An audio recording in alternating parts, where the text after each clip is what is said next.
It's within the next decade, China is on course to expand its ballistic submarine fleet and field more capable and longer-range sea-launched ballistic missiles, complete development of its nuclear-capable air-launched ballistic missiles and field. چین تاجیکستان را همچون یکی از کشوری که برای استقرار منبعد پایگاه‌های نوی نظامیش می‌پندارد.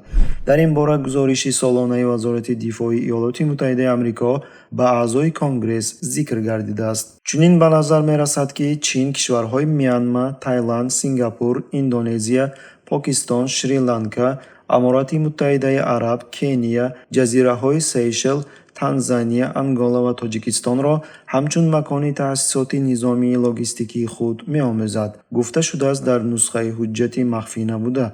طوری که از گزارش برمی‌آید کارشناسان آمریکایی چنین می‌شمارند که هدف پکین خواهش یک قدرت با نفوذ جهانی شدن با راه وسیع کردن انفراساختار اساسی ارتش و فلات در خارج میباشد.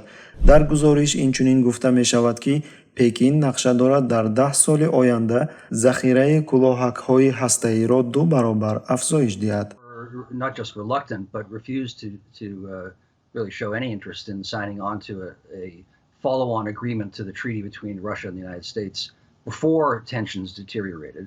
But of course, when you're shouting at each other, then that makes agreeing to do anything that much harder. مشاهدان قید می‌کنند که چنین اظهارات پنتاگون می‌تواند با استراتژی سیاسی کنونی ایمه نسبت چین ربط داشته باشد.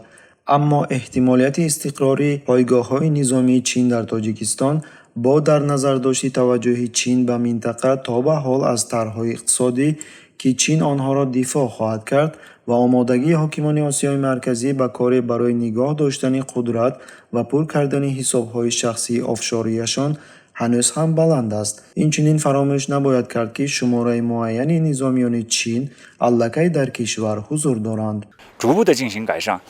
یادرس میکنیم که ماه فوریه سال 2019 در وسایط اخبار عامه خبر درباره حضور پایگاه نظامی چین در قلمرو ناحیه مرغابی ولایت مختار کوهستانی بدخشان در چند کیلومتری مرز با چین پیدا شد که این را عکس‌های ماهواره ثابت میکنند.